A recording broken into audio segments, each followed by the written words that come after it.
Rightio, can we move to the work program? Ahmed, welcome. Is there anything you want to say about the work program at this stage? For the work program, it will be the same. The only two different we have a meeting on 24th of October for Audit New Zealand reports. This is point number one. Point number two, which is a change in the insurance renewal. There was a report in November. Now it's moved to March. We have a strategic insurance report 6.5, which explains the work needed to be done.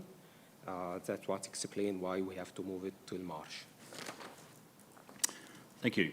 Thanks. So the critical thing is getting Trudy. Sorry, back to you again, aren't I? The clearance of the annual report, which is hopefully a short meeting, with the intention that our role as a risk committee is to clearly recommend to council that the annual report can be adopted. And what is the date of the meeting for the actual council meeting? Somewhere between the 24th and the 31st, right? I understand it's the 31st. Okay. Or I will double check that. Don't worry, there's at least two other meetings on the 31st I know of that are occurring, my commitments that relate to adopting the annual report. Yes, Pete? Yeah, well, we're intending, because it's a Tuesday and we normally meet on a Tuesday, so... yeah, so 31st, yeah. No, yeah, and of course that's the last possible day. Yeah, I mean, sorry, I wasn't sort of really frowning at the idea of the 31st, because in reality, the 24th becomes really important from an audit process perspective in that sense. So I think that's what we need to help everybody focus on. And if the 24th goes fine, the 31st is a breeze. I hope, Janice. Also gives us a slight insurance. Okay, that's brilliant. Thank you, Ahmed. Appreciate that.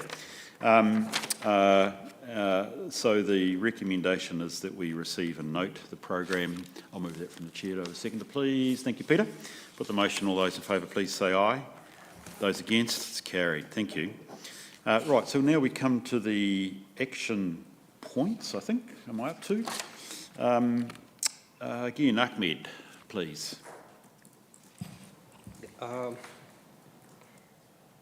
For the action point, we have from previous 1, 2, 3. Page 23. Five points, so most of them are closed.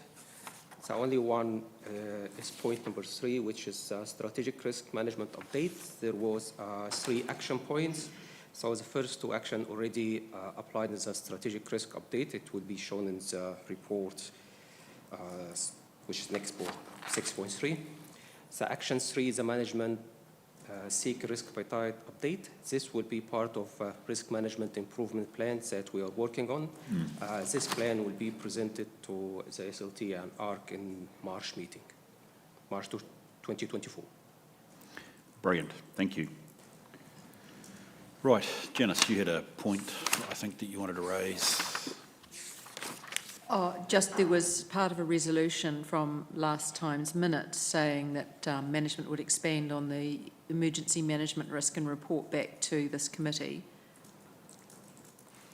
Yeah. How has that been done and how's that been captured? I don't think it has, is my point, and your point. So I think we could just add that to the action list, please. That would be great.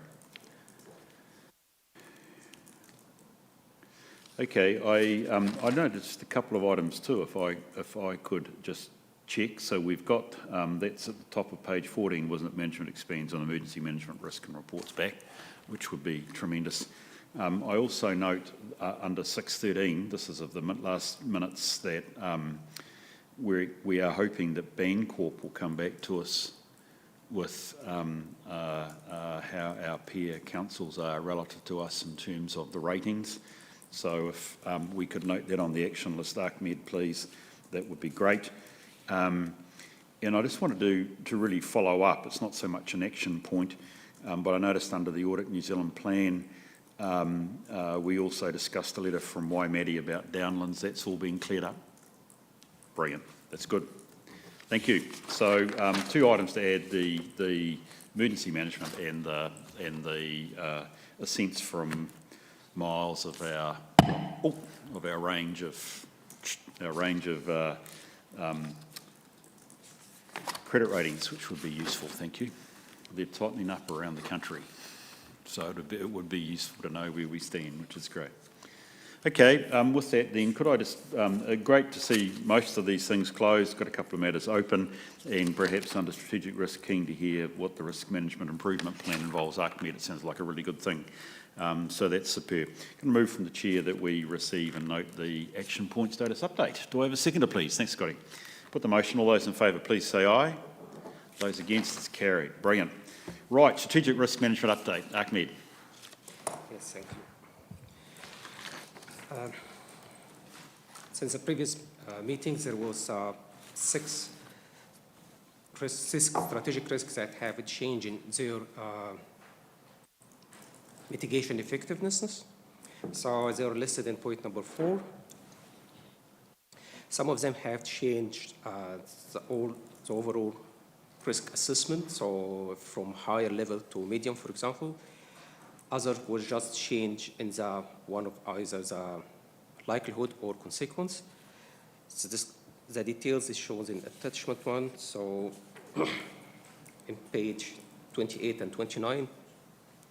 So for example, we have a significant natural hazard, this risk number 1. So the change of the likelihood had decreased from possible to unlikely, but the risk assessment is still the same as high. Climate change the consequence have decreased from severe to major.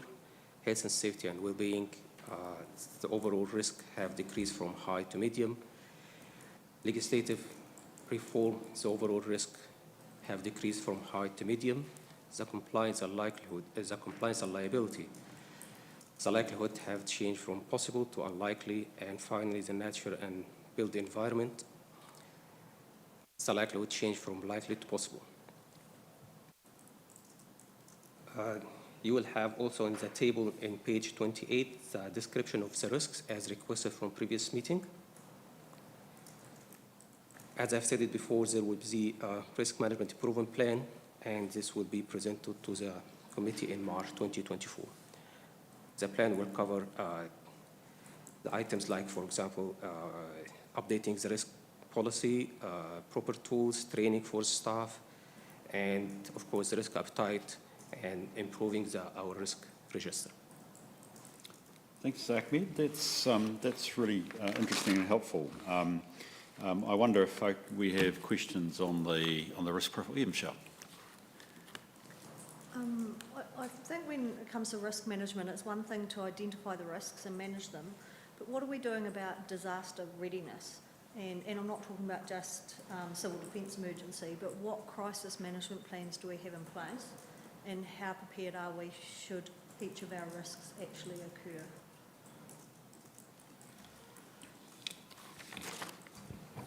This seems awfully similar to actually a follow-up on actually Janice's question, because we raised this at the last meeting, correct? You're wanting to follow through on that at this stage? Yeah. Yep, okay, that's good. Somebody helps? Kia ora, through you, Mr. Chair. I understand Mr. Cooper normally sits over that type of work in terms of business continuity planning for each business unit, and my understanding is that business continuity plans exist for the units, and perhaps Mr. Carter would like to comment further, but we're also undertaking an assessment of when there is a disaster, that we have an incident management team that operates internally within the organisation to keep it running, and that way, like with COVID, some staff were deployed to help with emergency management services, whereas internally we had to keep things working, and that depends on the incident and what it means, and SLT, the senior leadership team, will work through each incident to understand who would be the best incident manager for the internal operations, but that exists to date. Michelle, anything else you want to follow through on? No, that's good, thanks. I'm just, like I say, the risks are there and we can manage them. I'm more concerned about how we respond to them. Yes, Pete. Through you again, Mr. Chair. So the activity management plans that are prepared Many of them have a business continuity plan in them, and from time to time we get a very small snapshot of how they operate. So recently, was it the earthquake or the wind damage up at Claremont? It was the earthquake. It was the earthquake. So Claremont, there was an electrical failure to Claremont, so clearly a critical part of our infrastructure. The generator did click over and the supply did continue on. So we do get, in some of these, it's a very small snapshot, but we do from time to time now, or maybe increasingly, get events where our systems are tested in terms of that. But in terms of the response, if you like, and a system and a process-driven response, that is identified through our activity management plans. We also have seen, I think it's one of the key areas where the challenges exists is in our ability to continue on, because we have the architecture in our ICT systems that enable us to work when we don't have connectivity, whether that's electrical connectivity or through the internet.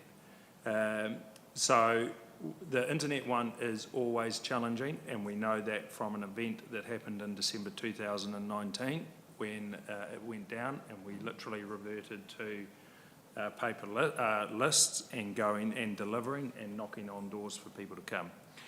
But we have a much more resilient infrastructure in terms of our ICT, being able to have people work remotely and in a dispersed environment. So we do have enhancements going on there. So I said, I think it's largely through the activity management plans that those issues are developed as to how we manage the response. As they say in emergency management, day one of the response is the same day as day one of the recovery is the same day as day one of the response. And in effect, the recovery has to start as soon as the response starts. Yes, Scotty. Thank you, Mr. Chair. First of all, just with regards to the improvements on the heat map, thank you for that. Makes it slightly easier to understand, but still not a big fan of it in terms of being able to look at it and interpret what's going on there. I just wondered if I could get a little bit more clarity, please, on the risks with regards to the Natural and Built Environments Act, the national policy statement, I should say.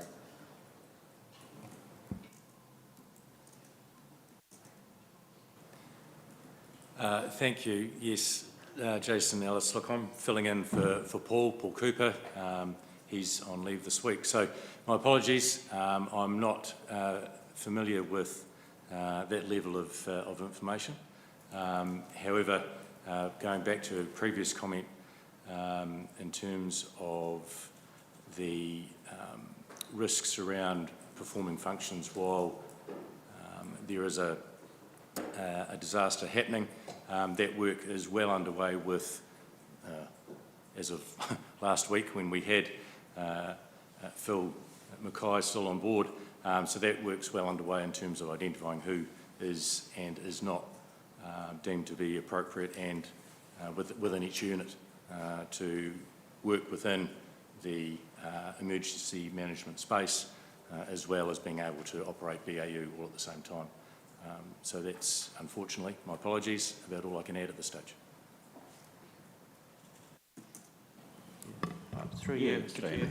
Just in response to natural built environment, part of the risk there is that we are still going through our proposed district plan, and also we need to prepare what development area plans to basically control that growth in the future and make sure that it is efficient. So that work is underway, so that risk will reduce over time.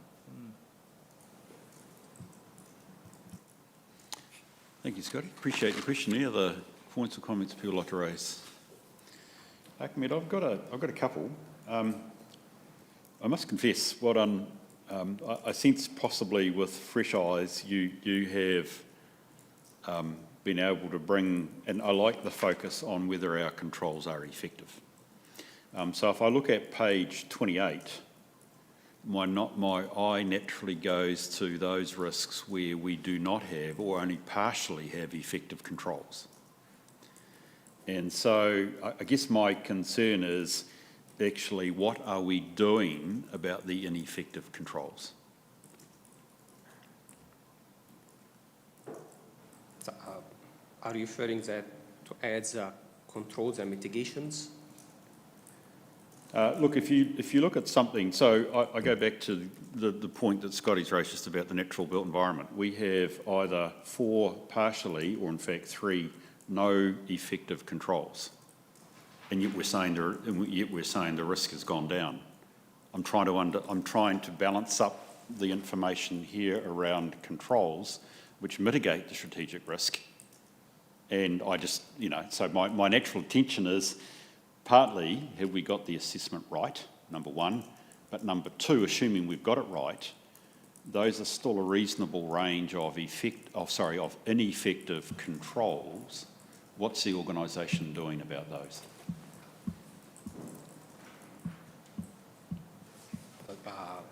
For me, we have a quarterly meeting with GMs, each in their respective area, and we reassess the effectiveness of the mitigation in place for each risk. Of course, this will be a challenge going forward. This is number 1. And part number 2, part of the internal audit going forward would be to investigate of why is this not effectiveness. This will be part of the internal audit plan, not from this year, maybe from next year, when we have a complete risk management in place. So one of the things that interests me here is realism in these strategic risks. Because if our strategic risks lack effectiveness, one of my critical questions will be in the long-term plan, are we resourcing to manage these risks? I sense there's a level of time stress on us to get on top of this. We don't even have a risk, this sounds like I'm being critical and I'm not, but we haven't yet, we are going to have, aren't we, a risk appetite session. It's just if these risks are really important to us, there should be a consequential impact, or we should be able to run these risks across our LTP to check that they're addressed. So I'm very interested to know and understand what are those controls that we are lacking in effectiveness, and are we addressing them to make them right? Because these risks are the biggies. These stop us achieving what we want to achieve inside our long-term plan. So I'm just interested to know what is the program to fix these? It's up to you. Will I leave it as a rhetorical question? Oh, hello. Will I leave this as a rhetorical question at this point? I'm just wanting to understand something has to happen, otherwise we're wasting our time. And that was a point I was going to make. We've got mitigants that are not effective. Why would we carry on with them? Why wouldn't we just stop that mitigant? So it's just a work on, I guess, and we want to see more clarity around these. I also, Bruce, had a question. All the residual risks aren't shown on the heat map, only the ones that have moved. So it would be good to see all the residual risks on the heat map so that we actually have a picture of the risks. That's an easy fix. And I wanted to understand why the consequences went down. What changed through that? And you won't be able to answer this, Ahmed, because I think it was done out at the group level. But what process was followed to reassess those consequences that reduced the risks? And I'm not looking at you, Ahmed, to answer. I'm looking at someone who went through that, perhaps in climate change or legislative reform. I would add to that health and safety, by the way. This may be something for PX, but I'm struggling to believe that our residual risk in terms of consequence would be moderate. I think a drowning is more than moderate. Yes, through you, Mr. Chair. There are a number of programs that sit underneath these risks, and some of them are still in development stage, so they're ineffective because they haven't been developed fully yet. And once they are, then they will move up and we will start to make headway into our risk here. And yeah, reducing of the consequences has been through some of the mitigation measures that we do have in place. Yeah, we can turn the dial a little bit and get those consequences down. You know, particularly in the health and safety, more controls around, safe practices, SOPs, etc. Yeah, you can reduce the actual consequences in regard to that if you can isolate or eliminate a risk. It is, yeah, it is early stages, and it's a long-term program, this one. Look, thanks to that, Andrew, and I think that's, this is a very effective summary, by the way, so, I mean, it's helpful, but of course, obviously, when you want to start looking at it, you do start to then want to raise the questions, and I perhaps would signal for the benefit of the committee, this is the benefit, actually, of doing deep dives, to understand what are the programs that you're working on, Andrew. So look, absolutely, I don't disagree with you or what, think nothing's happening here, but the point is, it's hard to know what is happening because all we can see here is a summary, and that's where it would be useful. So look, I take it on board that actually, if I go back to my right hand, well, my near right hand column, the partial and the not effective, you've got programs in place to work. I'm keen that we hear that and that we note that, almost virtually, Jess, so that we have got some action as far as that's concerned. That's good. Did you want to say something, Treat? It looked like you were about to burst into song there when I was ranting. Okay, that's good. So look, I think we take this on advice, Bede. To you, Mr. Chair, and through you to Janice as well. For instance, some of the programs have been, if I take health and safety, quite a significant, and you do touch wood, but there's a lot more structure around our contractor management and so on, and we've got programs in place to do that.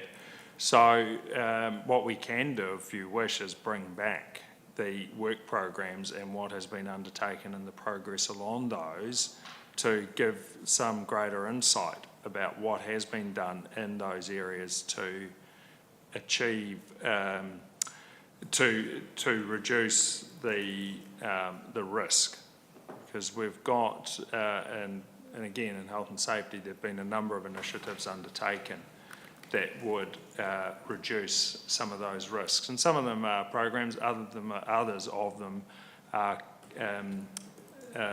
interventions in terms of our infrastructure. So we've fenced all our wastewater ponds, for instance, to manage that risk, which has been identified. We have much more rigour around our permit training and so on, but we can bring those programs back. Yeah, I think by improving the quality of the dashboarding and the reporting we've got here, it's generated more questions as to, and it'll be because there was such a lot of change, but I think the simple thing I was looking for was an explanation as to why, for each change, what had caused that change. So if the consequence went down, explain so that I understand. It doesn't need to be in nauseating detail, it just needs to be there's a quick reference to it so that you're not just presenting it and going, trust us, the consequences went down. I want to understand why. And that, as Bruce said, a deep dive, every meeting, one or two of the key risks. With a deeper dive, will provide more context, etc. But each time there's a change, just a simple explanation of why gives us all confidence and assurance that, yeah, this is under control and we understand.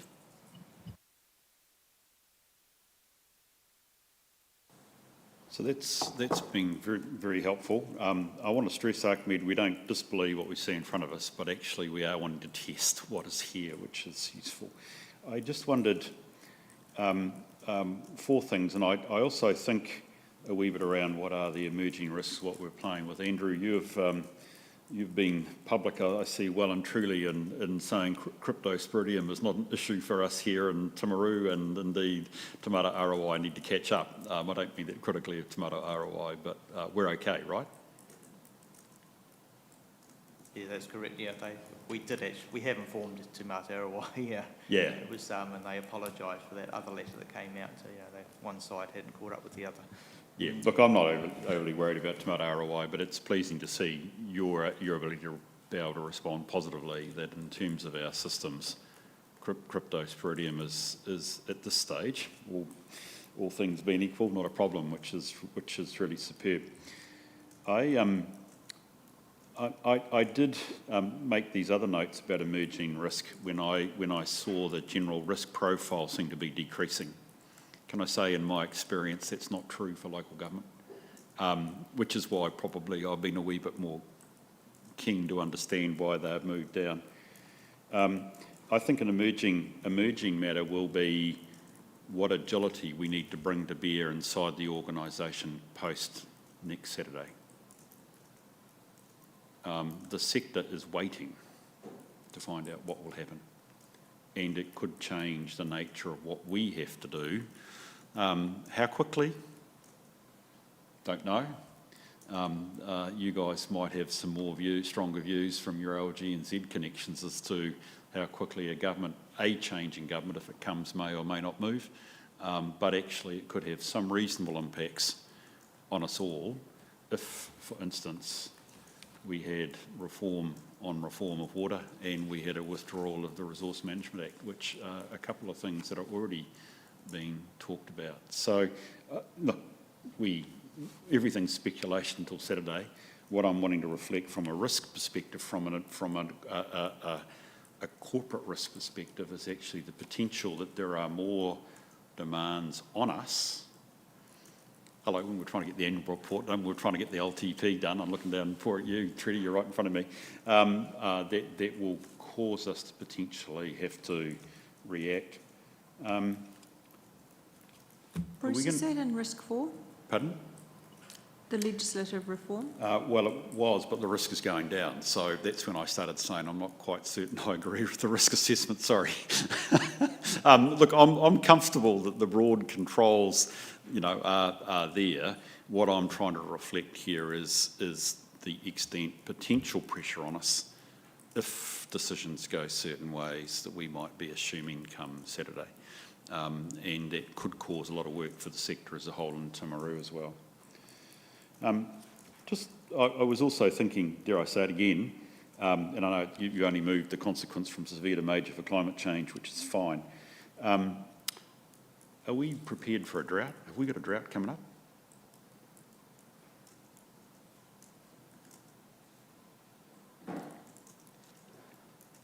I'm leaving that hanging, aren't I? Sorry, it's a rhetorical. I'll leave it as Andrew. I'll leave it as a rhetorical question. But I mean, again, this is me trying to think around the nature of the risk profile we have, which says it's going down. But hello, we've got La Nina, and in that case, this place dries out massively, right?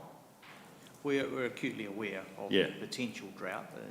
We are in an El Nino situation, and that does happen quite. Sorry, El Nino. I said La Nina, Yeah. didn't I? El Nino. Sorry. Yeah, we're managing the water supplies. We're out there, checking leakages. We're renewing pipelines still, but we have, of course, our water restrictions processes in place. When we reach certain levels, we have activation things from use water wisely to full restrictions. But yeah, we are closely monitoring the situation. We are very much dependent on the weather, unfortunately, and some of the recent rain, there hasn't been much, but it all helps. Thank you, Andrew. Look, appreciate that. And again, I just raised it a wee bit rhetorically, but also just trying to reflect that our strategic risk is also informed by what's happening. The other one, Ahmed, that probably was an assessment that I hope is true, but I had wondered, was the funding strategic risk. And it's assessed as medium. Going into the long-term plan is our view that it's moderately challenging but reasonably straightforward in terms of the LTP. That's what that says to me. We're all tickety-boo. Is that true?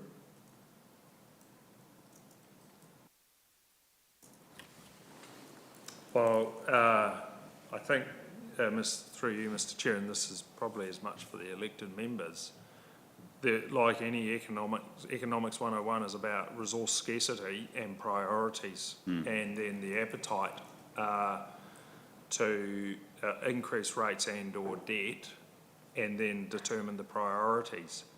But in terms of the delivery of our core fundamental services that we're charged with, I think that is, I don't think there's any question in terms of funding for that. There may be significant legislative hurdles emerge, as you say, caused by the election. But if I look at our core delivery of our services and activities, then I think we're fine.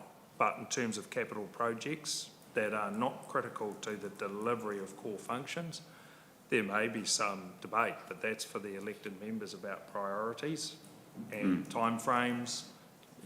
Time and money, largely interchangeable in a way, and then debt and rates increases. So it depends how you frame that.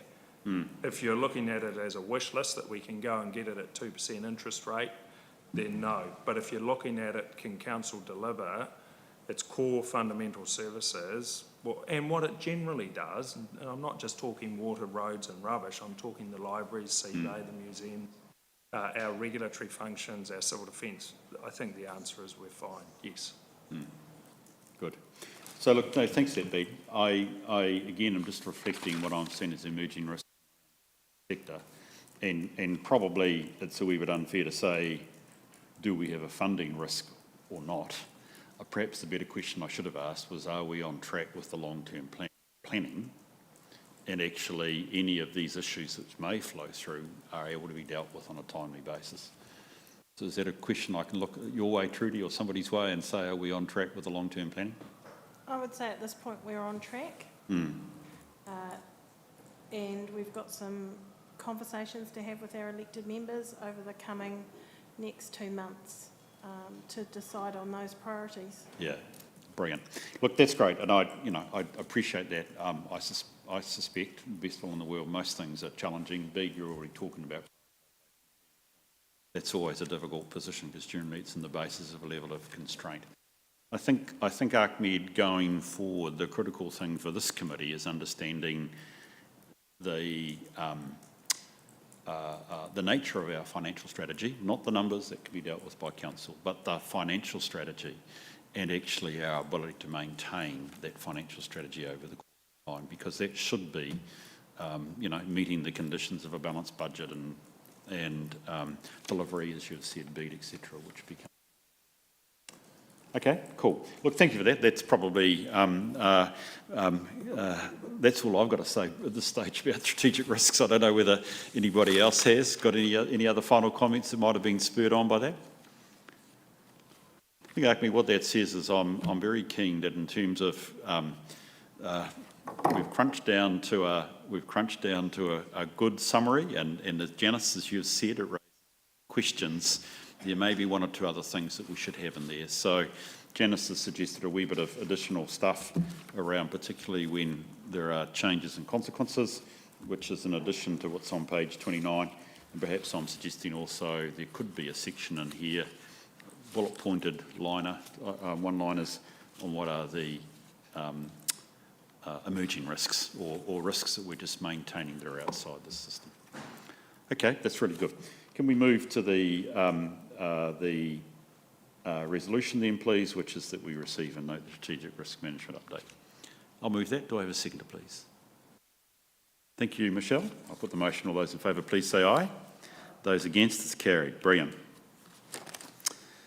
Right, ArcMed, as I suggested, well done. This is evidence of some pretty good hard work by you. We're in your hands, please, about the fraud, bribery and corruption control policy, procedures and plans. That's impressive. Thank you.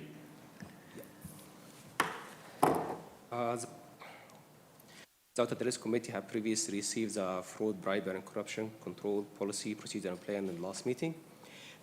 They have, as a committee, made their own recommendations, small changes. This already have been done in the policy, procedure and plan. I have reviewed these 3 documents and made the following changes. So the first one is for the reporting. The fraud policy have a reporting channel, and it was one of the points that have been discussed that have one reporting channel only. While the reporting should be under the protected disclosure policy, which have multiple channels for reporting. So all the reporting now, if you report any misconduct, will be under the protected disclosure policy. So the reporting section have been removed from the procedures. That's one. Wait, can I just ask a question about the actual process of it coming under the protected disclosures? Do you mean that someone has to formally report it under the protected disclosures, or any complaint or report received will be treated under the disclosure? Because there's a subtle difference there. So, if anyone report any misconduct, any kind of misconduct, suspected or actual, he just see anything and he want to report it. So he's going to report under the protected disclosure policy. So this is the first step. Second step is how we are going to investigate that. So if it is misconduct like misbehavior, bullying, all of this will be as people and culture misconduct. If it is something that have suspicion of fraud, this will be dealt with the fraud policy. So if I'm working, I don't know, in one of the departments and I'm pretty low down, and I think that I've seen a fraud or bribery situation, and I mention it to my manager or to BEAD or someone, is that reporting? Because often under protected disclosures, there's a process where you have to put it in writing and da-di-da-di-da. Yes, that will be treated as reporting, because you already contacted one of the manager, which is one of the channels under the protected disclosure policy. Can I just check here, because I'm just and forgive me, because I'm not certain. I probably have read the protected disclosure policy for Timaru, but there is the Act, which I just want to make certain, are we using the protected disclosure phrase synonymous with the Protected Disclosure Act, which is a specific set of provisions, as in contrast to what I think you're talking about, which is more generally somebody raising a concern which should be treated confidentially until resolved? Yeah, I'm used to protected disclosures being quite a formal process that the policies usually require you to do it in writing, and it kickstarts a whole process, which is fine for the investigation. I just wanted to understand the difference between the reporting channels, because I don't want it to be complicated for people to report. They should be able to just come and go, I think this is possibly happening, rather than having to put something in writing, blah, blah, blah, blah.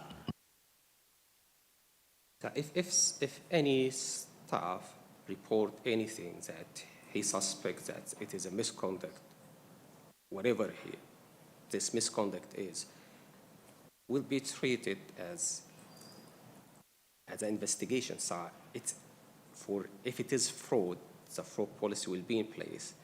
If it is a behavior or something, so we have that disciplinary policy in place. If it is related to elected members, so we have the elected member code of conduct will be in place. So this is the process, starting from someone raise any claim or something, or disclose anything, and then the next step, how we are going to investigate this, and then we have the third step is how to report this to the ARC or to the council or to law enforcement if it is fraud. Look, Janice, you want to Well, I was just going to say, do other councils do it this way? And presumably you and your senior team reviewed all this and are happy with because it has to be really simple to operate and get reporting. Yes, that's right. And the intention is that they can report, well, to their manager, but if it is their manager that if it's their manager they suspect of the wrongdoing, then they've got to have another avenue. But that's right. What we want to do is ensure that the process is pretty straightforward, that people understand that there is a channel up, if you like, through which you can go and raise the issue, report it. And then, of course, what flows from there is that there does need, and the investigation then has to be quite carefully managed, because what if it is not? And you have to protect the reputation of the person who is alleged, because it can only be an allegation until it's investigated. And I think what we're trying to do is to make sure that while it's reasonably straightforward to initiate, it also then gets quite a structured process to protect the person against whom the allegation is made. I agree with the investigation So side of it. It's just the reporting that I was wanting clarity on. Yeah, well, I think we've encouraged, through our fraud training as well, that you would in the first instance go to your manager, because that's normally where you have the strongest relationship. But you do have to have an ability to go to other persons as well inside the organisation, particularly if it is your manager that you suspect of the wrongdoing. And that we're trying to create that. Now, that is in part cultural as much as procedural. And I think the question I have on top of that be, does that mean every complaint is treated as as a Protected Disclosure Act complaint? Because that formalises, because that's what I read here. I think that's the point I'm trying to get to. That formalises every complaint into quite a formal process, as you folk well know, of the Act, and that's what I'm wanting to check. Because this is the thing about different channels. It is partly about different people, but organisations looking at different channels look at these things. Is it more than, it's not just the protected disclosure. I mean, there are other ways in which these things are dealt with depending on the nature of them. That's what I think I was looking for here is, are we treating everything that is a complaint as being received under the Protected Disclosure Act? Because that is a very formal process which creates probably a level of, bureaucracy.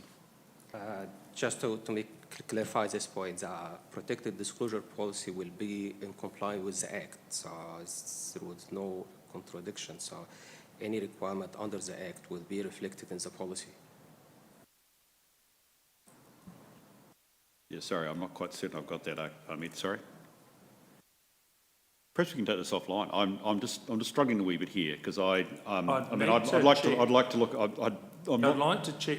like to go back and check with our group manager on engagement and culture, because that's the next stop when one of these issues arises. Assuming they're not the party, of course, but that's the next stop as to where it goes after that. Is that it goes to them to they get advised on the process for us to follow. But I hear what you're saying is, does raising the issue immediately put it within the Protected Disclosure Act, and the formalities of that is what you're asking, if I understand it correctly? Because sometimes the concerns might be really general and they're not specific enough for a protected disclosure. It might just be, I think there's something fishy in the X department and there's no allegation against anybody, so there's nothing much to protect. Yeah, I'm interested in what other councils do around this. I mean, this is the strength of the institution of ACMED. But I mean, I'm used to elsewhere, for instance, perhaps if there were concerns expressed, but wanted an employment expressed, say in a tender procurement situation where a person on the panel may have an interest, and for some reason it's not being looked at, to be able to raise it sensitively and confidentially with ACMED, and for that to be reviewed at an expedient at low level is a lot easier than if all of a sudden it becomes a fully Protected Disclosure Act treatment. That's what I'm trying to say about different channels. Oh, sorry, Peter. Yeah, sorry, you've probably been looking to speak for a long time. Sorry, mate. It's all good. Yeah, it's in other places. It's you really need to know the process. So so that you have a culture where people are happy to be able to speak with someone. So in another environment, we have specified or two specified people that are seen as people who are part of a culture that people are happy to talk to and everything. it is promulgated around everyone that there is a process whereby you can go and speak to people where your details and everything are protected, and there are provisions under it. And so it doesn't need to trigger it until such time as that person does actually say, effectively, I want this brought to someone's attention, but I want my details protected. And it's a question that should be asked as well in the process by a manager or leader who is subject to that type of thing. It doesn't necessarily need to trigger the Protected Disclosures Act, but in principle it starts the process until some work is done, and then you can go from there. So it's not totally and utterly so prescribed. Thanks, Peter. That's helpful. Yes, Trudy? Ahmed's just pointed out to me on page 68 of the agenda is the appendix for how an investigation process starts. So the complaints received, but using the protected disclosure policy as stated. So either by a fraud contract officer, a TDC officer, a team leader, a unit manager, what's an EC, a contractor or a volunteer. So we receive an issue, that's then preliminary investigation. It goes on a disclosures register, and then you follow that process through. So it's honouring the protected disclosures policy and allowing, dependent on the complainant, as to what level of, whether they're happy to be known or not. We're beating around the bush here. My problem is the protected disclosure policy the same as our policy for the Protected Disclosure Act, or is it with a small p and a small d? You understand what I'm saying? Point here is we should have a culture which encourages people acting with integrity. If that's what we're after, and I hope that is what we're after, you look at the various channels to raise concerns and deal with them. Raising concerns should be able in our culture to be dealt with confidentially. In certain situations, it may be relevant that the Protected Disclosure Act process is followed. I think that's the distinction that we're making, and probably I'd want to see, ultimately, it's really about entry into the system. It's not, the rest follows. And I think that's the point you're making, Janice. We just need to understand, do we have a range of entry points, or do we automatically default to the Protected Disclosure, and the third word is important, Act? Because if that's the case, it's making it a lot tighter than what presumably you experience at your place, Peter. In which case, it's we are setting ourselves up for a very difficult road in encouraging people to engage with us. Just follow up on what you're saying. So in the third week of November, there is International Fraud Awareness Week. So we are going to have some activities for this, which will cover the fraud in general and how to make any disclosure using the protected disclosure policy. So this will be the first step to introduce these two topics across the whole council. There will be sort of flyers, quizzes, some activities to raise the awareness on this topic. That's great. I wonder, please, I sorry, was just going to say, I think, Mr. Chair, the obvious intent is that if someone suspects fraud or corruption, misconduct, wrongdoing, that they have a channel where they feel safe and confident that they can go. And I think what we need to do is make sure that is evident and distinguish that to what is a formal disclosure under the Protected Disclosures Act, which has quite specific requirements around it, and we can look at the policy to ensure that that distinction is clearly elucidated. Thank you. That's what I think we need. Otherwise, again, I mean, subject to other members' feelings, I'm reasonably, having gone through all of them, it makes a good response. Janice? I was just going to say, I didn't go through all of these documents.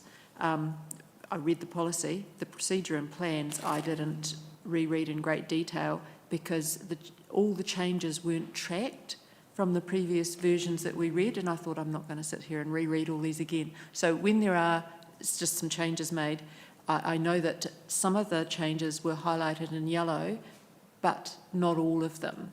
So it was a case of having to read and compare. So in future, can I just ask that when there are documents coming with track changes that are of a relatively minor nature, that they're tracked rather than just highlighted so we can see what the changes are? And look, Ahmed, my final question was back to, and you've already drawn our attention to page 68, which I love a diagram. You've got it down to a pretty simple point.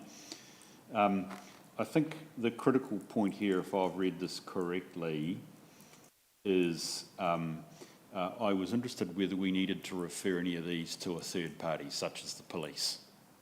Okay, and I would presume that would come under the red diamond crime or misconduct.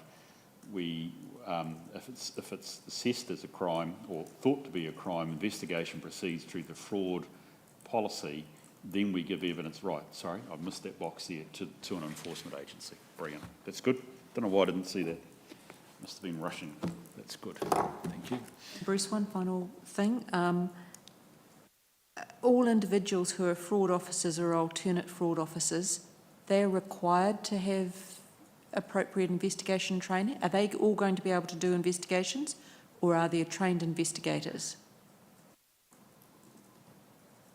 So this will be depend on the cases. If you are talking about fraud investigation, so if it is something that minor, so this will be conducted either by my team as internal audit, so they have capabilities. If it is something that, let's say, major, so we might get someone experienced in forensic to run the investigation. So all investigators will be trained, but the fraud officers don't need to be trained investigators? Yes. Yeah, cool. Bruce, you don't need to go and do your fraud training. Pardon? You don't need to go and do your investigation training. I probably should. Yes, Scotty. Thank you, Mr. Chair. I found a couple of things in here just in terms of typos and misused words, which I'll just bring to you later on. But just looking at page 45, 9.11, with regards to council will regard all correspondence and records of correspondence as council property made during council hours or using council property. Effectively, the ability to access somebody's phone and what have you. I just wondered, have you had any legal advice around that? Because there are implications with regards to the Search and Surveillance Act where we may well be on thin ground, and I'd hate to think that written within the policy was the ability for us to ankle tap ourselves with investigation, because there are certain things, obviously, that the threshold is pretty high in terms of accessing personal information on a phone, for example. So that's part of investigation. So if you are referring to personal phones, so for example, I have two phones here. One, this council phone. So this should be accessed by the council. This is not personal. My personal phone, this be, yeah, you're right. There is some privacy here. So it depends on the case. So if it is major case, that's one, there will be experienced forensic investigator and be assessing this as issues. In case of, let's say, you have to refer this thing to law enforcement, so there is no person here. They will go investigate everything. So it depends. Yes, B. Yeah, we have, it's really making sure that people are, through you, Mr. Chair, is that we don't want someone saying, well, your policy didn't enable it. The process by which we might get there will often be informed by legal advice, but we need to be able to say, you were aware under our policy that we had a right to go and obtain this information, because we don't want to run into a roadblock where they go, oh, I didn't realise that using the council computer to do this was sorry, your policy isn't clear. So it's about giving ourselves, if you like, the platform by which we can examine that, but there are rules of natural justice and legal processes that have to be observed in order for us to do it, but it's signalling that we have the right. You okay? Good question. Okay, that's really helpful. I wonder then, Bede, in light of your earlier comment, if we just need to add a second recommendation to that which we've got on page 30. So firstly, one is that we review. Well, I think we can say we endorse, because we've done the review of the report amendments to the fraud, corruption policy, procedure and plan, and we just request a check and confirmation. How should I put it, about raising matters? Because when I was making some notes here, maybe about the distinction between protecting disclosure as against protected disclosures under the Protected Disclosures Act. Brilliant. Jess, how's that? You got that? Brilliant. I like that. Thank you, B. That is superb. We just need that check, and I think that's fair enough. Okay. Do I have a mover and a seconder for that, please? Yeah. Thank you, Nigel. Thank you, Peter. I'll put both the motions, and all those in favour, please say aye. Those against? It's carried. Thank you, Archmeg. That's very helpful. It's good to see the policies in place, albeit it might felt like a bit tortuous getting through us, but it's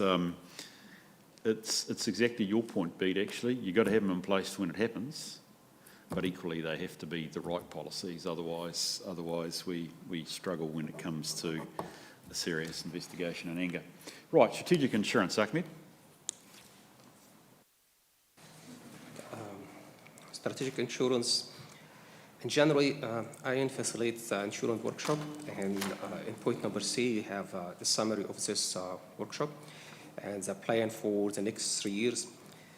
In June 27, the council meeting, council supports the need to move from transactional to a strategic approach.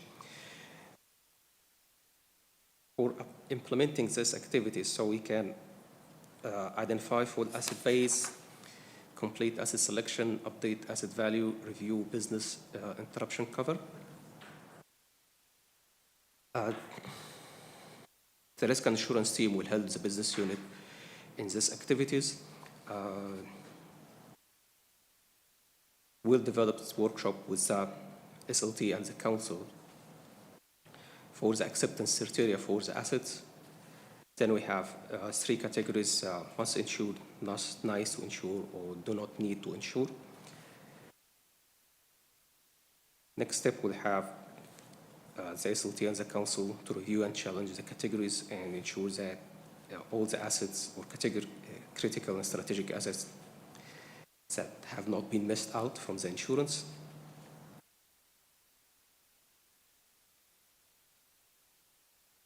There will be a workshop for the SLT and the council to determine the degree to the type of insurance covered to be assigned to category 1 and 2.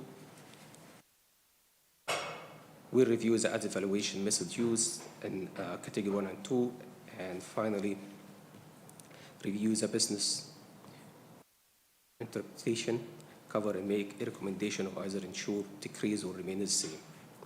There will be other activities in 2024 and 2025. This will be the risk appetite analysis, understand enterprise risk framework, enterprise risk management workshops. These 3 points will be included in the risk management improvement plan.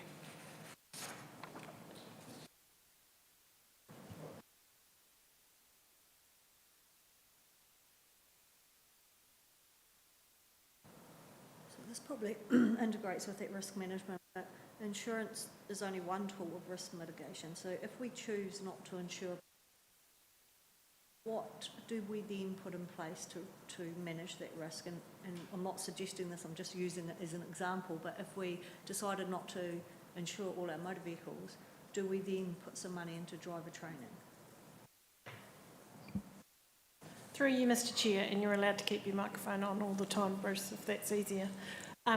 those are the options, Michelle, and that's what the workshop's to discuss. Strategically, where does council want to see, whether there's some levels of self-insurance, what assets can't be insured, some assets can't be insured because of what they are, and longer term, for example, it mentions if there was say for example, there was a hall in the middle of nowhere and the usage was really low, how would we ensure that? And what would the expectation be of the community? Is there an expectation that everything is insured for 100% replacement value, or how does that work? So it's that strategic conversation. Thank you, Michelle. So there's a lot of work here to get prepared for a workshop, for where that sort of discussion could take place.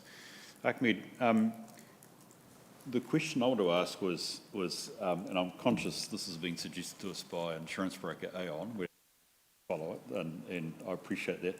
Equally, there is a sense to which they are suggesting quite a number of detailed points that we follow through.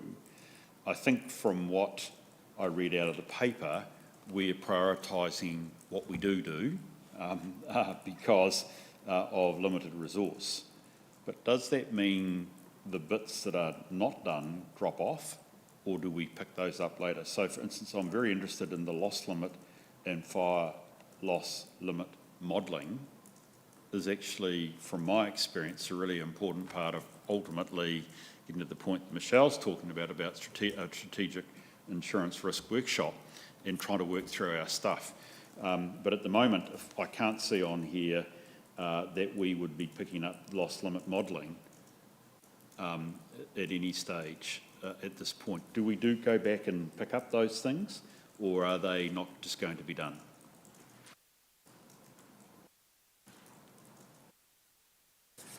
So my understanding, sorry, through you, Mr. Chair, is that that's in the medium term, which starts next year. Sorry, I appreciate that, Trudy. Unless I've misread again, the papers focus on the short cyber term, risk yes. review, considering self-insured costs, and develop prioritisation strategy. Yes. The risk modelling is really important because it says actually, in the case of a standard event, we think the maximum amount of assurance we would carry for one event might be $60 million. So would you like that included in the workshop? Well, I think probably the answer is yes, but I think the point I'm trying to make here is just for the completeness of reporting, we have focused on some aspects of the Aon strategy, and the rest are just, I won't say ignored, but in a sense drop off. And they are also an important part of having a strategy discussion. You can still have a strategy discussion, I think, with what's planned to be done, but I'm just interested to know whether those other points drop off, we don't do it. Yeah. I'd love to know the rationale for that. Otherwise, I'm saying, why aren't we doing it?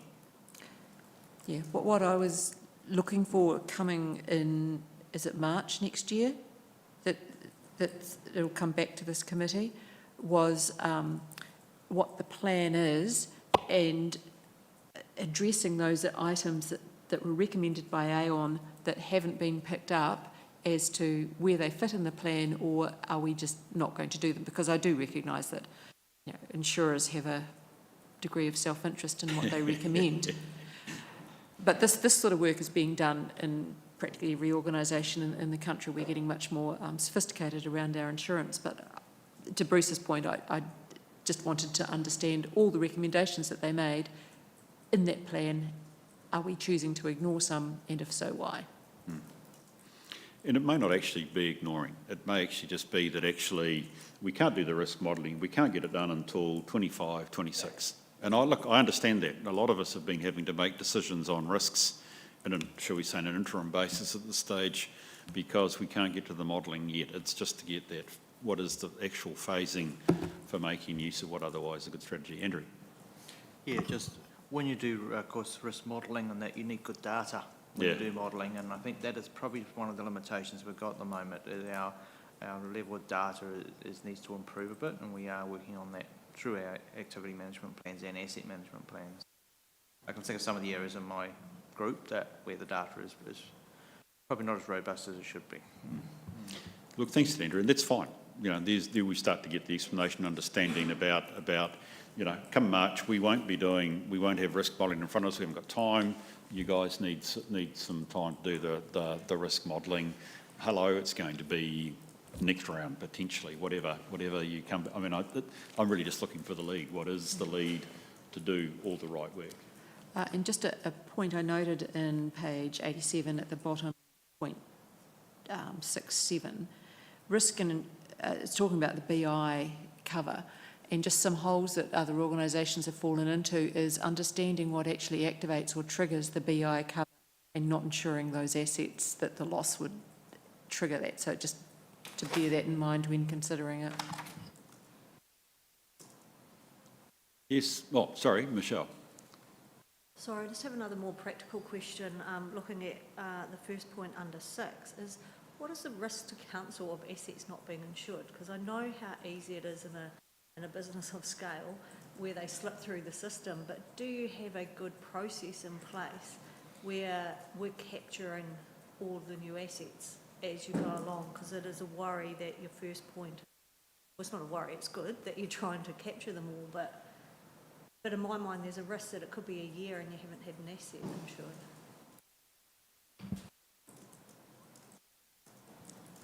Yeah, through you, Mr. Chair. One of the biggest assets, of course, is not insured is our roading network, which actually includes bridges as well. Our mitigation measure there is the fact that we are probably guaranteed to get at least some financial assistance from Wakotahi during a major event, and the bigger the event, the more financial assistance we get.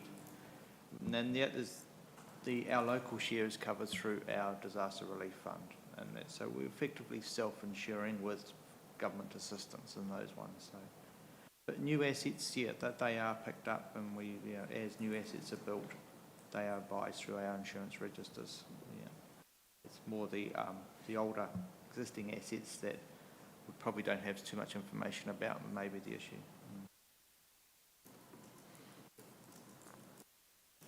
Right, so look, the recommendation is that we just note the steps taken and would ask just management to take on board the roadmap idea, probably, I think would be the easiest way to put it, that actually says how we're going to implement the strategy line and on what timeline, because it has to be our timeline that fits us. And I think we're all big enough to recognise not all things are done at one time. The question is, what does that map or does that roadmap look like? Because actually it will give rise then to a really useful discussion. So we're going to have one in March, is that right? If I got that right, Ahmed, we're going to have our first insurance workshop in March? Yep, we'll be insurance in March, yes. Brilliant, that's good. Appreciate it's going to come at a certain position, but that's about the right time given the renewal cycle that we have somewhere between June and October. Depends a bit on who you're with and how it goes, which will be really superb. So that'll be useful. Yes, Bede. Mr. Chair, just back to the question from Councillor Pye. Are you meaning things like we get a new motor car? Is that, yes, so we have processes for that. I was just checking with Andrew. Yeah, so we do have a pretty good, well, we think it's a pretty good process. You get a new car, that it goes onto the register and we have it covered, etc. But probably, and I was just talking to Andrew, if you take something like the water networks, they're individually assured, and the question becomes, should we have a whole network cover for that? And that's the modelling. And that's probably, I mean, you know, we haven't replaced Claremont, if you like, but should the whole of the water network be insured under one group cover as opposed to its individual parts? And I think that's the modelling. But if, to your point, if we buy a car, do we have it? Yes. And so, yes, we think we've got pretty good policies around that, processes, around that. Yeah, individual assets are insured, but you're right, you can take that. What is our maximum liability if we had a major event on the network? That's the modelling work that probably needs to happen. And that's exactly what I'm after, because it becomes really important in terms of our strategies. So that's no worry. By the way, one of the critical questions, as you know, from another local authority is actually when we sell the asset, it goes off our insurance register. But that's another issue which I on there. So look, recommendation is that we note the steps that are taken. We just ask management to take on board the various bits of conversation you've heard from us. We're obviously recognising, and I go back to your point, Michelle, this is part of our total management of our strategic risk, and we need to keep that as a comprehensive view, that this is a critical part to that, but it's in the total context. We'll have a move in a second to the recommendation. Thank you, Peter. Thank you, Michelle. I'll put the motion then. All those in favour, please say aye. Those against, it's carried. Thank you. Right, Ahmed, it's a case of don't go away. Business improvement update, please. Oh no, Sam. Sorry, I thought it was. What did I think it was you, Ahmed? You can have a well-deserved breather. Thank you. G'day, Sam. How are you?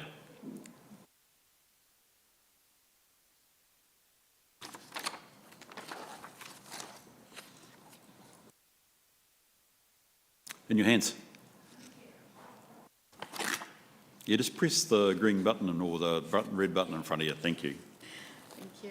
Kia ora, Mr Chair, councillors, Janice. Okay. Is that better? Yeah, that's good. Kia ora. All right. So I'll just begin. We have the Accounts Payable Procure to Pay project. The project is underway and the statement of works is currently being reviewed. Atticus Bookable has now gone live, and this has been launched and has gone live, and it is transitioned into business as usual. We are also exploring other options to add to Bookable, such as banners and flags, and hire. We just have a few opportunities which can make that project bigger. And I've also been working on the Assura upgrade. All the build work has been completed. User acceptance testing is currently being completed, and we anticipate that this project will go live before the end of October. Right. Do you have any questions? Thank you, Sam. Appreciate that. Do you have questions? Great to see projects moving through and lots of completions, which is really superb. Do you have questions? Janice, then Michelle. Oh, Michelle, you go first.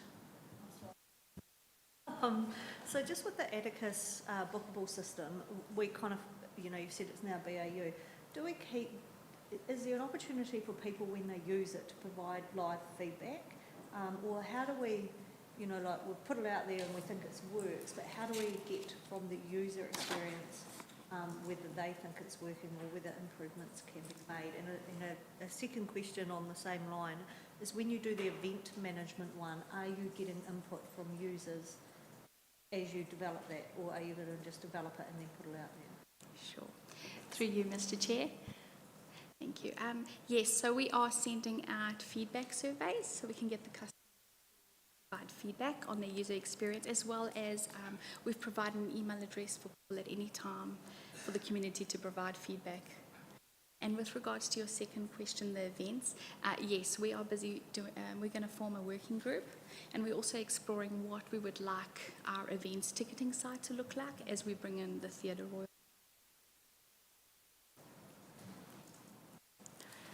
Sam, I wondered if a business improvement project dashboard might be a simple way for us to view progress, and whether we used a red, amber, green sort of system that showed just a budget, time, scope. Okay. If you want some, if you don't have, I'm sure you have examples around, but if you don't, just email me and I can send you some. But that would just give us a snapshot of, yes, this is on time, it's green, or it's slipped slightly, it's amber. But if that's going to be a lot of work for not much benefit, that's fine, it's just a suggestion. Is there a plan for what comes next? What's on your list of business improvement things to tackle next? Is there a plan that because we're only seeing the things that are already in train? Yes, through you, Mr Chair. Yes, we do have a plan. I have a roadmap where we mark off what projects we would like to do, what projects we're currently working on, and working our way through that. And have we seen that? No. Do we need to? I think it would be helpful, sorry, as long as it's not, as long as we have an understanding of the direction of travel, I think, Janice, rather than necessarily saying or getting ourselves into the operational nature of life. I don't think you intend that either. So it's really a case, Sam, if you're prepared to give us an indication of what are the future changes, that'd be great. Yeah, that's sort of why I was saying get a dashboard, then you'd only need to comment on the things that were off track, really. Sounds good. And just in terms of closeout reports, great that you get them. I then went, oh, are they going to come to this committee? And then I thought, it depends on the quantum and the materiality of it, so I didn't come to a conclusion on that, Bruce. Well, my eyes go to the ones that help us strategically plan. Having said that, something like Atticus is got to be useful, particularly with the community and making full use, if I understand, of our facilities. So it's a bit hard to, perhaps we can just perhaps trial and see what comes out of it in terms of it. Sam, look, it's great to get, and as I say, see things go through. I just want to check a couple of questions, or a couple of points, because if I go to the Atticus Bookable, it says completed, but then the last bullet point says IT has raised concerns. So I think I have seen through our daily media feed that Atticus is all up and running, which is cool. I presume to all intents and purposes it is completed, but what do we do about this IT security concern? And I have a wee bit of a concern, not because of Timaru, but elsewhere. I have actually sat in a committee in the last couple of weeks where we've had to investigate a matter related to this sort of access, and I just wondered if this was really an issue or not. Have we got it completed? Are we going to deal to that? Sure. Yes, so Mr. Chair, this has been resolved. We only left the issues just as if everybody read the report, they could see at what status, and that we have explored all the critical issues. It has been sorted and completed. Well, I'm glad that's resolved. So just let's go over the page to Magic Q performance, which I understand is our corporate planning, really critical to our LTP. And I think it's fair to say we are using this now. Is that correct? That is correct. That's yes. right, okay. I wasn't quite certain what the descriptions in the project status update was. They'll mean something to you. Critical thing is that it is being used and it's effective at this stage for us in terms of clearly early days, but still important days in terms of our LTP planning, correct? Brilliant. And similar with the EasyRev, the rates modelling software, again, is dear to any accountant's heart. And I just again wanted to just have a look at something that's completed, but the critical issues, risks requiring action or help, how significant are they to the effective ongoing use of EasyRev? So we've got things like it's only been set up for GL orders and not work orders. I don't quite frankly know what that means. Testing will need to be done to ensure it will work correctly, and then it says the criteria for each model will need to be selected, I don't know whether those are just standard procedures when you're using this, you need to go through that, or whether this is something that's more fundamental to effective use of the system. Yes, so, Mr. Chair, this was, we just raised these again as just issues before the project, and these have also been sorted and completed. So these have been solved? Yeah. Brilliant. Sorry if I have misread it, but I couldn't quite understand the report otherwise matching completed with actually there being what looked like outstanding risks. And hey, we get to it. Yeah, sorry? Perhaps I could elaborate that a bit more. Be helpful, yeah, unless you might have to see me afterwards for correctional reading and it says Bruce know how to read a report, but I wasn't entirely certain that they had been cleared. Yeah, any other, yes, Michelle? Sorry, I just have some questions around the ProMap processes. I guess for me, I don't understand how long some of those unpublished, I need to know, but like it says since its establishment, Council has documented 465 processes. So I'm just kind of wanting to get an understanding of how they flow through that system. So how long have they been on there? Like some of those unpublished, are they quite current, or have some been on there for 5 years? And when do you take them off? When do you put them on? And I see that in the last 3 months, we've only changed one thing from unpublished to publish and added another one, and Chief Executive Office area. Yes, I'm trying to just get a better understanding of the data you've presented. Sure. Through you, Mr. Chair. So for the ProMap, this ProMap was brought into council, I think, around 2020. So that's how long, we've been working on putting processes into the system. There hasn't been a lot of movement in the last few months, but we have again training across the units because we've had some new people start. So we're rolling out training and we're hoping to get more processes into the system. Sorry, so do you ever take anything off there? So the published, will that just grow and grow and grow and be every single thing you've done since 2020? And what is the process to review the unpublished? Sure. So each process has a set default review period on it, which means we do. Each person that has created that process would need to review that within a certain amount of time. Some are set at 6 monthly or yearly, so they have changed probably since 2020. And yes. And do you ever take the published off? It just accumulates. Yeah. Thank you. Any other questions for Sam? Yeah, Beat. I think it's the question everybody's wanted the answer to, Bruce, is the difference between a GL and a work order, which Mr. Dixon was going to provide us with. Oh, okay. Do I need to know, Andrew, or what? Oh, yeah, it's a very technical term, yes. Basically, work orders are activities that sit under a GL. So it's just a way we can track our expenditure a little bit easier. So, and understanding where it is. So, yeah. I think my point, and thank you for that, Andrew. I think my point was I was interested in did it affect the effectiveness of the system as we got to operating? Was it outstanding? And Sam's given me the assurance that it's not a problem, which is great. Thank you for that elucidation. Sam, was there anything you want to say about Assura? We get a chance to have a second crack at Assura when we've got Rowan under PX.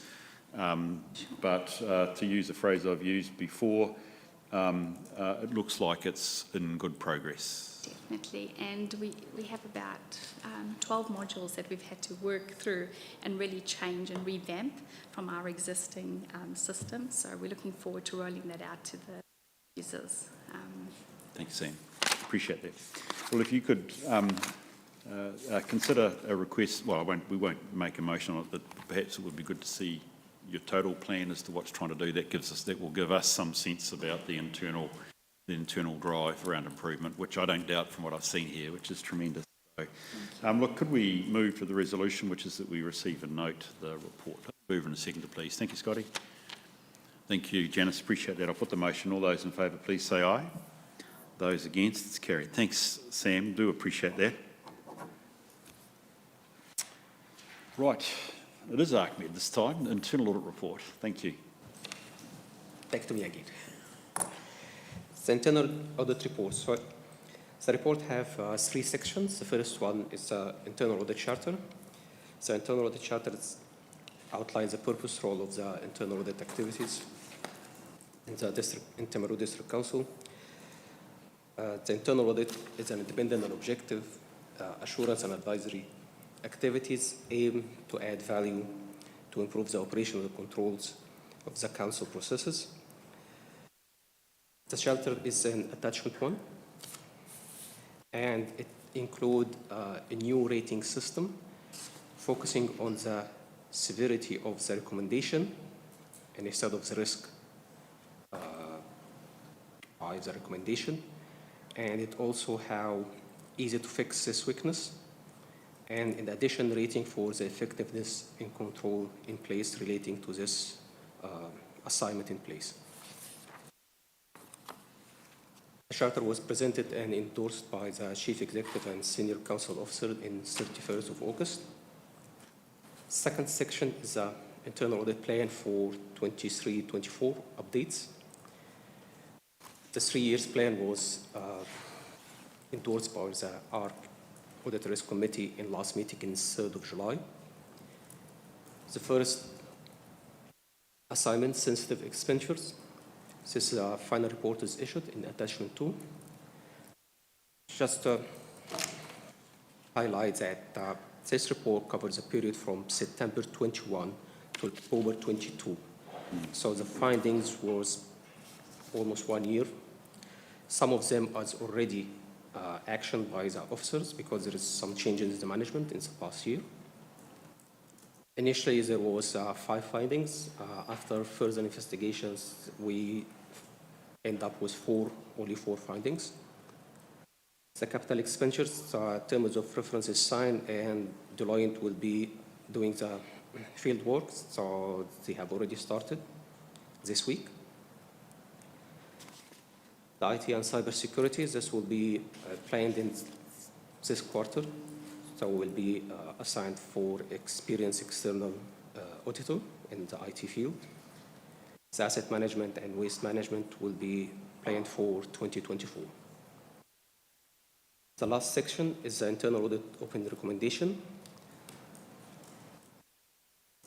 The internal audit recommendation, this relates only to recommendation arising from internal audit assignment, not from external auditor's work. There are 16 open internal audit recommendations, no overdue items yet. They're registered in attachment 3. Three recommendations have been closed relating to the fraud and corruption gap analysis, which are implementing fraud-focused detection analysis, developing a fraud and corruption control plan, providing and reporting mechanism to report suspected or actual incident of fraud or corruption. There are 8 recommendations change the due date arising from a session of local government information management in 2022. The sensitive expenditure report have 4 recommendations, like I have already mentioned. Approval for sensitive expenditures, lack of supporting records, no update sensitive expenditure process map in ProMap system, gap analysis in sensitive expenditure policies and procedure. As I already mentioned, that the finding in this report relate to the period from September 21 till August 22.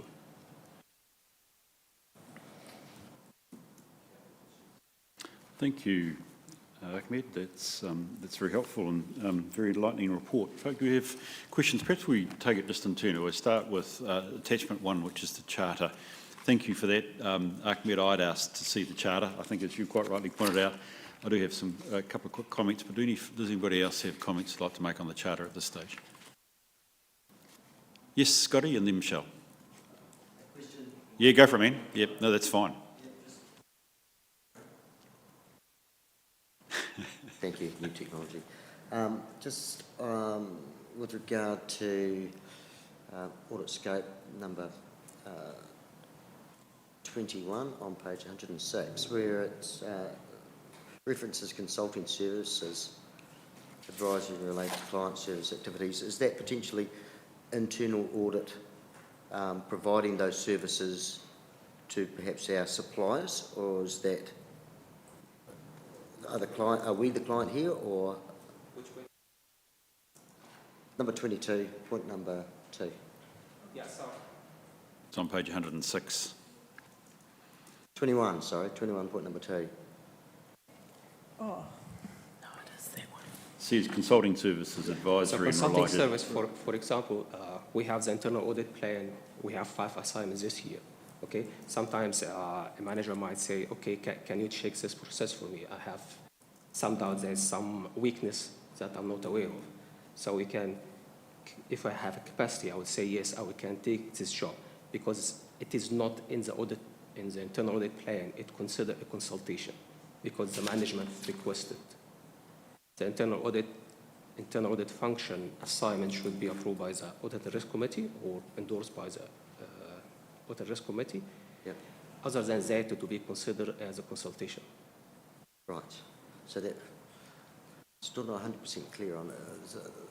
If that was, when I read this, I thought, is this us using your skills, for example, to help our service providers do what they do to a higher standard? And if that does relate to that at all, Yep. and if we did, would we be billing them for Yeah, that? could be. It could be any request for review the system or any request that come to my unit that is not in the internal audit plan. It's considered as a consulting. Can I just check though, Scotty? This isn't about our service providers. This is about what I presume internal audit would do internally inside the organisation.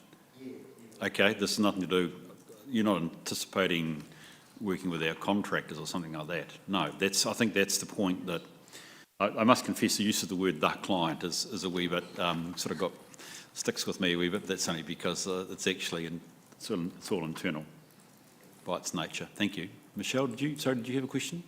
Sorry, or comment? it's just more of a general question before we dive into it. Is this, not being on council for very long, compared to other councils, would you say we're doing the right amount, not enough, too much? We seem Of to spend internal audit work? Yeah, we seem to spend a lot of time auditing it. But is that normal? Is it legislative? Or I'm just wanting to get a flavour of that. Well, look, Janice, you may also be able to, from your public sector experience, give us a sense on that. We've spent a wee bit of time since you've come on board trying to actually ensure we have an internal auditor, if I can, and I don't mean that in a rude sense, but we've had some. And also now a chance just to check that our internal audit work is actually in the right frame, hence the look at the charter. But for essentially a risk and assurance committee, we should be devoting half our time on risk and half our time on insurance. Assurance, sorry, not insurance. It will include insurance, but it's on the side. But actually assurance. So yes, for this committee, we will have a lot of Ahmed and his time looking at this. I think the critical thing that we're looking for here is that Ahmed's work is about us. Well, it's not known that our controls, those things which keep us safe, keep us clean, hygiene factors, whatever great consulting word I could throw at you, is under control. We need as governors to understand that's the case. So yes, it does mean that our diet on the agenda is pretty heavy in terms of Ahmed's work, but I think that's reasonably appropriate. And I certainly don't have the view that we're over internally audited, and I think it's quite important that we do that, and I'm looking forward to when we do have internal audit reports coming on a regular basis in a timely manner with very few findings, that'll indicate that our policies, our processes and things are really working, because at the moment it's all a little bit needs tightening and tidying, but I think we're making progress. Yeah, Scott. Not the answer you wanted.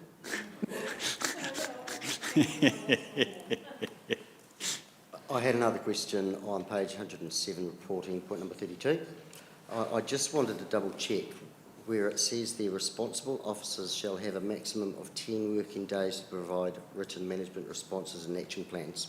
Now, just wanted to double check, is that realistic in all cases, dependent of course on the level of risk that is identified, and therefore should it be black and white, a maximum of 10 days, if we're not going to be able to stick to it in every case? Normally the process before going to the final report, we have a closing meeting with a responsible manager. At this meeting, we already agree on the findings, the recommendation, and what will be the proper action plan. So the 10 working days is for him to have this in writing. So to provide if there, for example, what time, resources, who will be responsible for that, all of this. But before getting to this meeting, all those findings should be discussed, presented, agreed with the management. Well, look, a couple of comments from me. One I totally think it's a good charter, Ahmed, and Michelle, it's not that I'm just talking to you, but I mean, I think it does put internal audit in the right place, recognising I use the word quasi, and you might bristle at that, Ahmed, but that quasi-independence of our internal auditor with giving this right of access, of review, of expecting response out of the operational side of the business, which makes sense. and also ArcMed's right to talk directly with Bede as Chief Executive, and indeed us as the Risk Committee. So that's really good. It also, I would note, because we've used them as well, I looked at paragraphs 40 and 41 on page 108 to note that actually the work of internal audit can be supplemented by the work of internal auditors. I know that sounds slightly oxymoronic, but obviously, as we've seen with the second attachment, we've made time to time, and that's really helpful. They've got some skills that I suspect supplement the work that we do. Just one probably scope question, ArcMed, and that was 19.5. It says involvement in individual tender processing evaluations except outsource internal audit activities, as these activities generally are considered operational responsibilities and may impair audit objectivity. I take it what's that saying is you will not be involved in any tender evaluation panels per se. That's an operational decision. But would you carry out any probity reviews over a live tender process? A probity review?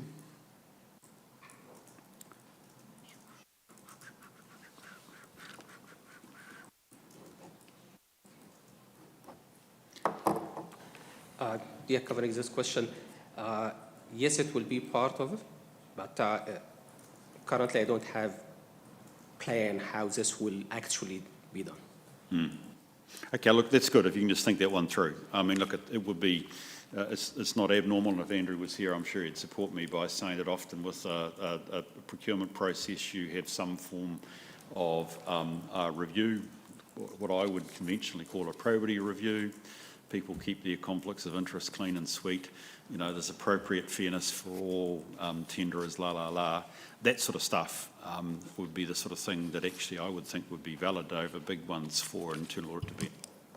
So that's all I'm trying to raise there. So I just wanted to make certain it's clear. I agree. I don't want internal audit involved actually in the evaluation process. That's not a role for somebody that's independent. Okay, can we move to attachment two? Bruce, can I just ask Yes. a couple of things on the charter? Who, under council's rules, who approves the internal audit charter? Is it council? Does it have to go to council for approval now? The internal audit charter is approved. It's by the chief executive as first person and endorsed by the audit and risk committee as second. Okay, just to be clear on that. And when it's all these papers are referring to external auditors, I'm assuming you're meaning the statutory auditor, not third-party audits that we engage. Yep? Just say yes. Which point I'm saying? No. So it's Audit New Zealand. When you say external auditor, you mean Audit New Zealand? Yeah, Audit New Zealand, because Yeah. Audit New Zealand is external. He's conducting. Yeah, but we also audit. get external parties doing audits, not even through our internal audit program, but through other areas. But that, just wanted to clarify that. I wonder if we should perhaps add in a requirement for this committee to meet with the internal auditor annually alone. I don't know. Yep, Some agreed. organisations do that. Yep, agreed. And I had a question as to page 108, number 45, as to why the charter has to be reviewed within 6 months of the election. Now, I know that the elections are held every 3 years, but surely the audit and risk charter shouldn't vary based on who's elected. Yeah, because if normally when you have a new election, you might have a new councillor sitting in the audit and risk committee, so it will be appropriate for them to review and see this. We have this charter that governing an important function that report to this committee. That's them getting themselves up to speed, but hopefully it's not them being able to make any significant changes to the charter. Anyway, I'm not going to die in a ditch. I just wondered. That's why you have That's independence on the committee, Janice. Yeah. Good point. Bruce, I just had a general question around, it's on page 101, where we're talking about the IT audit, And I do hope that our Chief Information Officer isn't selecting the audit firm, that there will be some independence in that process. They will be along later and we could re-ask that question, but I understand they have been engaged in the selection. Is that correct, Ahmed? We already have an advertising. It will be closed next week. But I just think that it's good process that you don't have the person who's in charge of the department being audited selecting the auditor.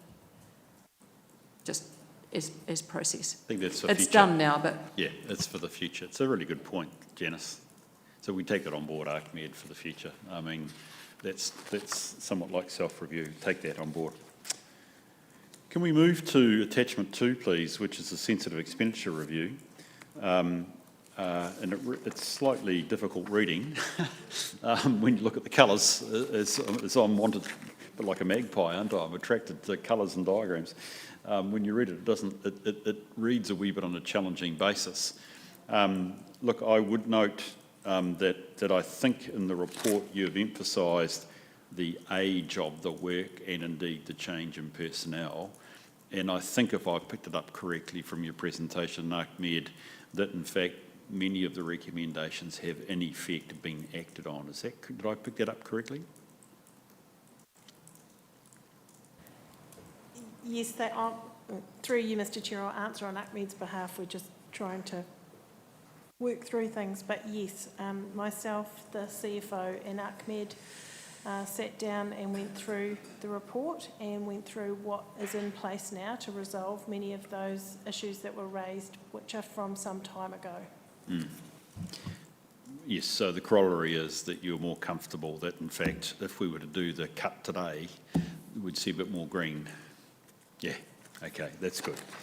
Okay, do we have questions? Well, actually, to be honest, can I just say, I would hope on that, Trudy, if the thing that perhaps really got me worried was if I look at page 116, part of this grading is individual items of sensitive expenditure are appropriate, which after is all one of the sort of the key tests around sensitive expenditure. And, you know, we're not graded overly well there, and I'm worried if we are, to put it the other way, we are inappropriate in our expenditure. So there is a qualitative nature to this report that isn't consistent with my experience, actually, of council. Can I say that? Because I think we take it seriously, but the finding here is fairly challenging. Through you, Mr Chair, I've seen, since I've been here, a lot more ownership and understanding of sensitive expenditure and what it means, and the Chief Executive has led that with the SLT, and I was surprised by the findings in the report, but from the work that I've seen in place, it would be very unusual to be finding sensitive expenditure that's not appropriate at TDC now. So look, perhaps my final question then, Trudy, is in its nature, and I don't want to, you know, Michelle, I've got your questions ringing in my ears about do we over-audit ourselves. Would you think seriously of some form of short review to pick up the fact that these things have changed and that we can reasonably soon, I mean within 6 months, have a level of confidence that actually a full review would give us green? I would support that, Mr Chair, and I also, just to give the committee some reassurance, is that we're going to be putting together an expenditure half an hour briefing for all staff to help them understand what not just sensitive expenditure is, but how to procure, what invoices are, what you should expect, and that I think will have a good uptake. We've found that face-to-face training makes a real difference. Yeah, good on you. Brilliant. Okay, folk, do we have questions from anybody else? Get off. Yes, Janice. Sorry, are you okay, Janice? one of the things is ProMap, and it says it's complex and it's going to take a long time to put in place. I'm going, really? Why? I would have thought if we're doing the training, it's important that there's a ProMap process So- outlined. I'll speak to a little bit of my history with the tool, and Ahmed will speak to his history as well. So traditionally at other councils, there's been some high ownership of the ProMap tool, and that rolls out, and you should expect to see, Councillor Pye, this will help in terms of, you would expect to see 2,000 to 3,000 processes in there at any one time for a council of this size. And what TDC is planning to do is work through how do we get the business units, give them the space and capacity to put those ProMaps in for those types of things. But then on the other side, and that's a piece of work that's being undertaken as part of the LTP. But Ahmed will speak to how you use ProMap as a tool for risk management. I'll hand over to him. So, ProMap have two modules. So one is the processes, which you already covered. The second module is risk management. So in risk management, you upload your risks, you have your mitigation. So normally the mitigation is a control in a process. So all you have to do is just connect the mitigation to the process already in the system. So the processes should be live, updated, up-to-date, working processes. So this is one of the plan to push ProMap to be documented for all processes of the council. This will help in the risk management area. Bede, were you wanting to make comment? Oh, just to add, so SLT has discussed this, and there have been a range of changes in financial delegations to group manager level to make it really clear that actually somebody at a very senior level has to be accountable, and if the group manager is on leave, it goes to the chief executive and not to an acting. So around that, when we look at it, to Trudy's point, when we look at it, we don't see evidence, and we know because we've had some reviews done around various areas, but the process itself highlights that that risk exists. So so there have been changes in the delegations that mean certain areas of expenditure can only be approved by the group manager, and in their absence, the chief executive. Thanks, that Bede, that explanation. But there has been discussion with SLT on this. Yeah, groovy. Well, look, I think Trudy and Ahmed, I know it cuts across your plans, and you've got those boxes there. But I'm looking for a review. I'm not looking for a rework of the total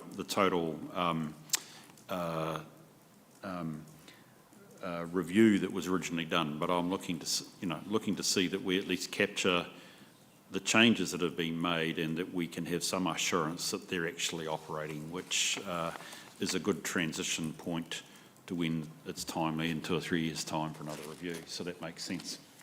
Okay. Is there anything about the recommendations more generally that folk would like to make? So I'm looking at pages, it's the third attachment, it's pages 128 onwards. Any questions folk would like to raise there? Probably we've had a fair thrash at them. Risk management improvement plan is a critical one to some of those issues.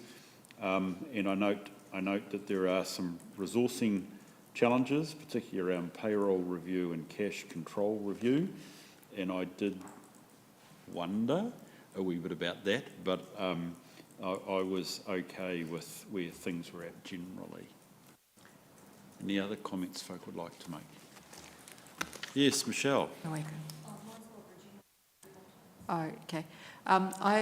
There had been on the July schedule, there had been a recommendation arising from a Waka Kotahi